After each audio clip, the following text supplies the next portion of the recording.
Ayan guys, ito na yung mamahaling na choknut. Bibigyan namin kay Uma. Isubo mo na lang, Mak. Kasi pag pinanguya natin sa kanya, baka masayang lang. Baka may madurog, mahal yan. Kailangan masubo niya lahat. Okay, yun. Diretso. Ayan, okay na, ayos na. Masarap ba? Ayan. Mga after 2 weeks uli, update ko ulit kayo kay Uma kung anong kamusta na yung kanyang coat. Ayan. Sana maka-recover na rin agad. Tsaka may plan breeding tayo rito eh. Anak ni Mr. USA ito eh. Kailangan mapaganda natin uli siya bago natin i-breed, makondisyon natin yung katawan. Dapat healthy para wala maging problema. Okay.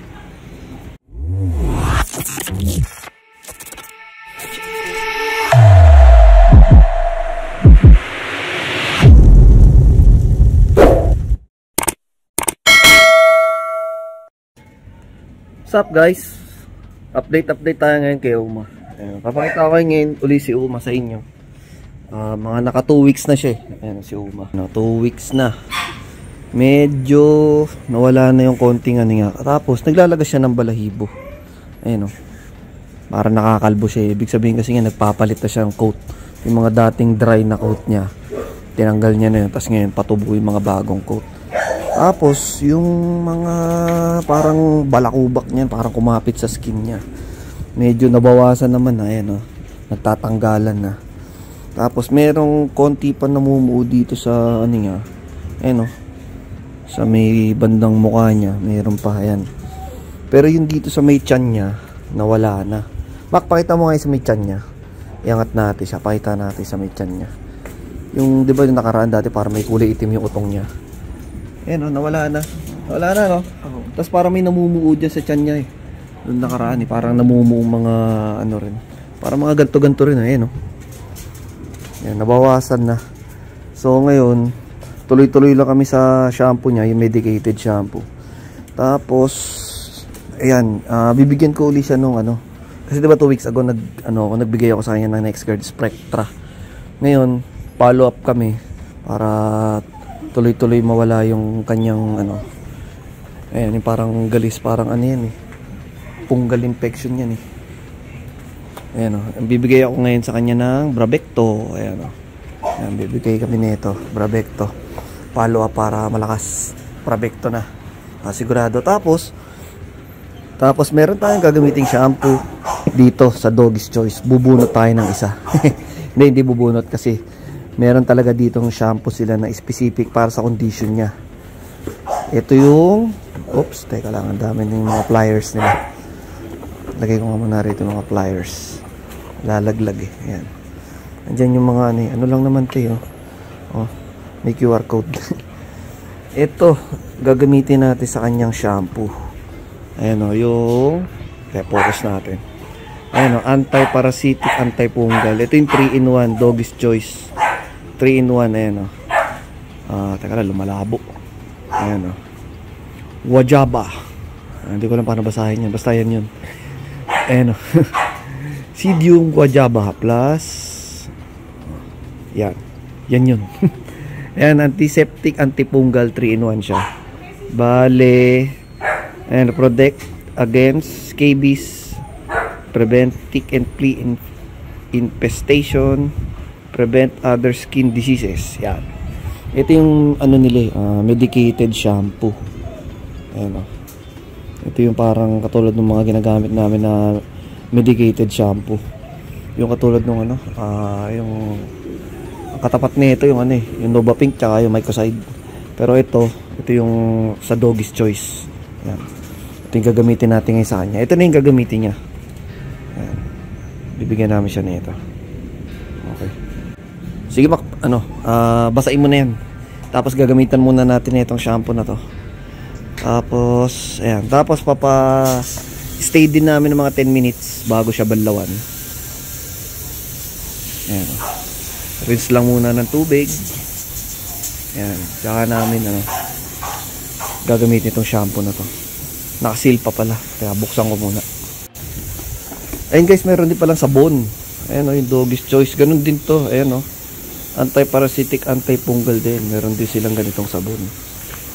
Same lang din ito. Pares lang naman yan. Ginawa lang siyang sabon.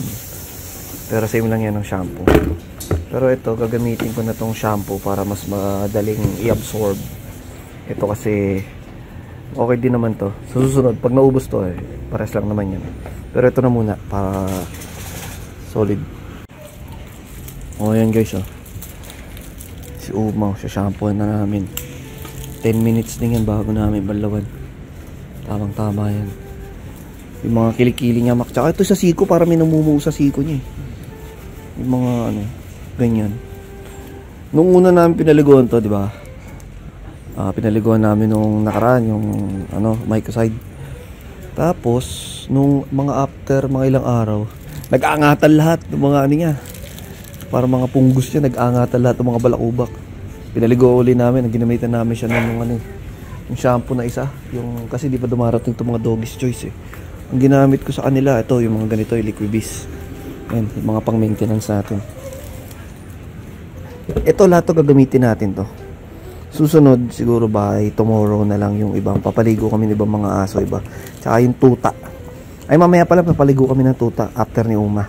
Gagamitin namin sa kanila tong doon sa tuta, ito yung baby powder scent. Yan, gentle puppy para sa tuta. Meron din yung pala tong isa, yung kapares pala nito yan, yung thick and flea para sa to, yung mga kuto. Ito sa may mga galis. Wala naman tayo sa may galis pero stay, lang yan dyan. For prevention lang din. Pero hindi muna natin gagamitin yan. Ito mga gagamitin natin. Yan. Ito, tamang tama. Summer ngayon, mainit na. March na tamang tama to. Full peppermint to. Siyempre, mga aso natin gusto palagi silang nalalamigan para fresh. Yan. Yan, cool peppermint. Ito mamaya sa puppy, gamitin natin. Ngayon, ito muna yung kay Uma, yung 3-in-1 anti-punggal nila.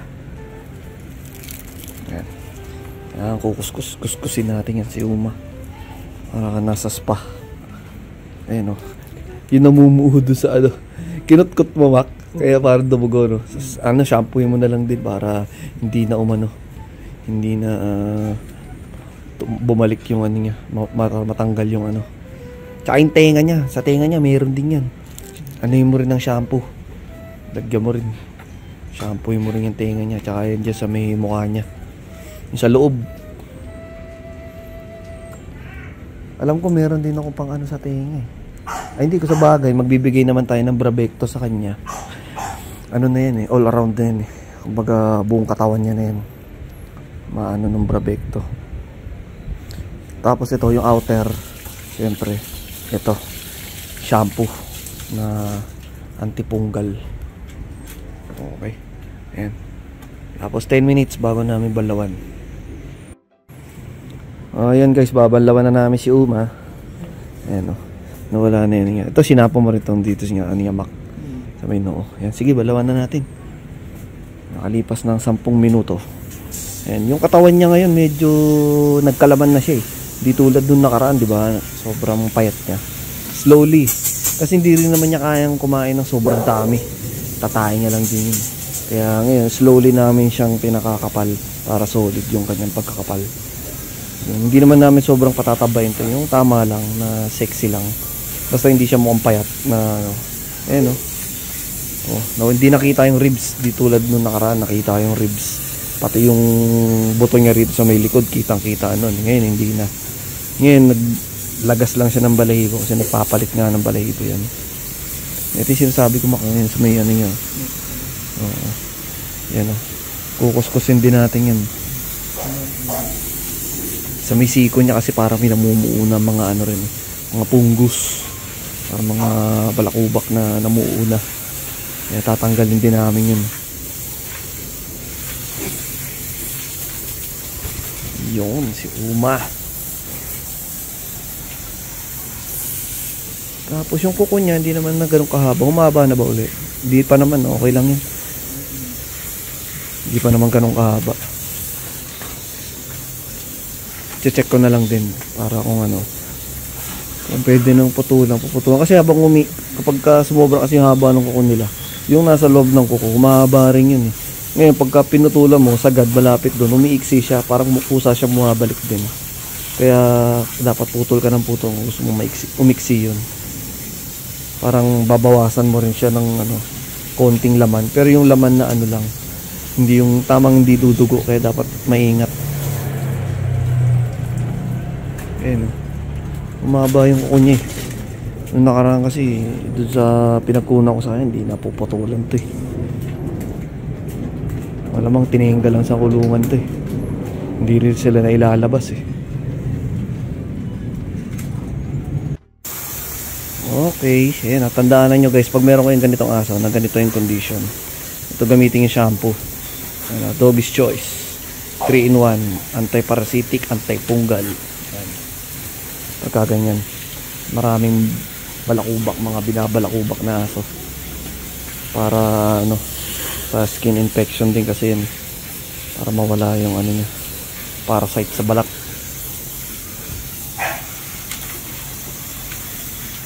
Yan. Tapos pupunasan namin siya nung chamois para ano, matuyo siya. Yun, okay na yun. Hindi ko na muna siya lalagyan ng gamot. Okay na yan kasi may gamot na tong shampoo na to eh. Tapos bibigyan na lang namin siya nitong mamahalin na ano, anong tawag dito? Choknut na mamahalin. Ayan guys, ito yung bibigay ko. Ayan, ito yung laman niya, mamahaling choknut.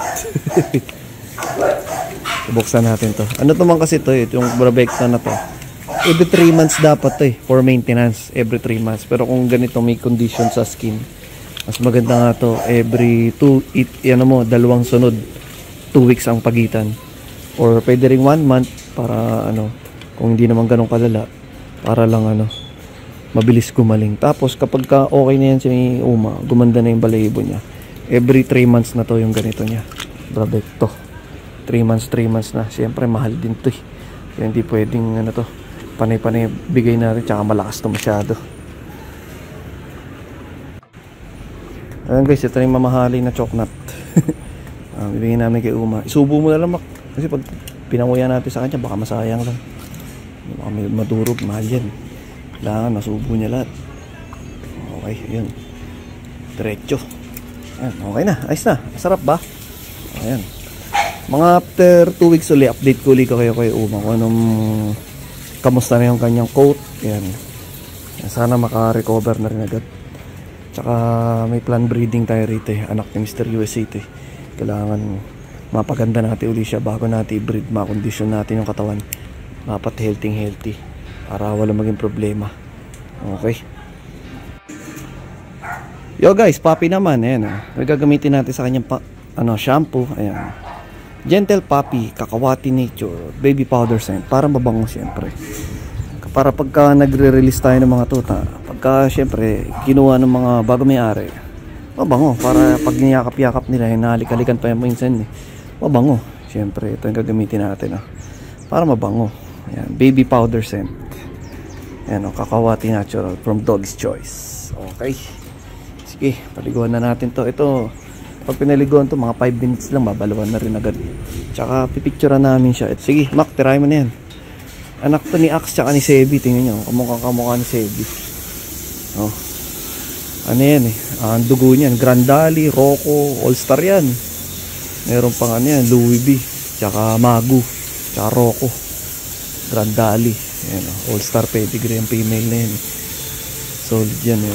Mas malupit pa kay Sebi to. Hindi lang siya basta Rocco, may Dali pa tsaka Magu, kasi anak ni Axe eh. Okay, ito Maka, ayan, gamitin mo. Ayan, gamitin namin shampoo sa kanya. Quickie lang naman naligo to eh. Yung kuko niya maiksi pa naman eh, kasi nakarang pinutulan namin to eh. Update lang kami ng picture niya, popost ko ulit sa FB, sa IG, para makita niyo yung mga updated na available natin. Ngayon guys, babalawan na. May nakita kaming sa kanya, mga maliliit lang naman na katok, para mga maliliit na na garapata. Kaya ang ginamit ko na sa kanyang shampoo ito, yung Thick and Plea, para siguradong di na bumalik yung mga garapata. Tsaka feeling ko meron doon sa may cage niya, kaya magdi-disinfect kami doon. Meron kami dyan yung pan-disinfect eh. Meron nga rin dito binigay pala si si Doggy's Choice din na ayun, pan-disinfect, anti-parasitic. Powder to eh. Siguro kailangan kasi ito, pagka gagamitin pala to, ilalabas yung mga aso. Tatanggalin dyan kasi may sinend sila sa akin sample. Paano gamitin? Tatanggalin yung aso. Kailangan bago ibalik yung aso, maibalawan na. Wala na yung itong mga chemical na to. Dapat mabalawan bago siya ibalik, mapunasan, ng tubig. Dapat wala na kasi ito bawal yata tong madilaan ng aso. Kaya kailangan wala yung aso. Sa susunod siguro so bukas or makalawa ilalabas namin yung mga aso. Lahat ilalabas namin dito, iangat para makapag-disinfect dito. Tapos malinisan. Pagka okay na, natanggal na lahat, tsaka namin ibabalik yung mga aso. Ganun. Siguro unahin namin sa baba. Kasi doon sa baba, ang naaddo lang naman si Uma tsaka isang tuta. Tapos kapag yung ibang aso, iangat namin yung iba sa baba. Kasi hindi naman namin pwedeng iangat lahat yan na sabay-sabay. Kasi yung iba dyan, baka lalo na yung mga lalaki. Yung iba dyan, ibaba muna bago namin linisin. Tapos ito, mamaya pagka niya, ayan, bibigyan din namin siya ng powder. Ayan, pagka tuyong-tuyo na siya, papowderan namin itong tick and flea powder para hindi na siya dapuan ng mga garapata. Piling ko meron doon sa kulungan niya, sa pwesto niya. Minsan kasi pagka ganito tag-init, taglalabasan yung mga yan. Kaya ang gagawin namin, magdidisinfect kami dyan. Siguro bukas or makalawa. Hapon na kasi. Ayan, may pupuntahan pa kasi ko. Kaya bukas na lang or sa makalawa, magdidisinfect kami dyan. Tapos check namin lahat ng aso kung sino yung mayroong mga mga dinapuan. Pero maliliit lang naman, tsaka konti lang. Siguro mga 3 piraso nakita namin. Minsan kasi may naliligaw eh. Kung hindi man galing dito sa cage namin, minsan kasi syempre dito sa village namin meron din mga ibang mga aso rito. Minsan may mga galang aso rin dito eh. Minsan may mga pusa rin. Minsan yun yung mga nagdadala ng mga garapata. Tapos gumagapang na lang, naghahanap ng host. Ayun, sa kanila napunta. Ganun din. Kaya kailangan meron tayong mga shampoo, yung mga anti-tick and flea nga, para hindi sila dapuan, para hindi na mag-infest sa kanila yung mga ganun, mga karapata. May nakita lang kami konti eh. Tinanggal kaagad namin. Ayun, dilagay namin sa bote. Para kasi bawal tirisin yun eh. Pag tiniris mo kasi, dadami yun. Dilagay namin sa bote nung sunlig light eh. Tapos dilagyan na lang namin ng tubig para malunod. Okay, yan na guys. Malinis na to. Tingnan natin ngipin. Clean bite, scissor bite, bone. Ayan, laki ng paa. Ayan, natanggal na namin yung kanyang ayan, malinis na. Mabango na. Diba? Full tail. Laki ng legs. Kapal, mabuto. Ayan, makinis na. Okay. Smooth. Bagong ligo, fresh na fresh. Diba? Pogi. Female pala yung female. Danda babae. Ayan Danda babae, full tail. Okay. Anak ni Axe tsaka ni Sebi. Kapal niya female, choco. Solid.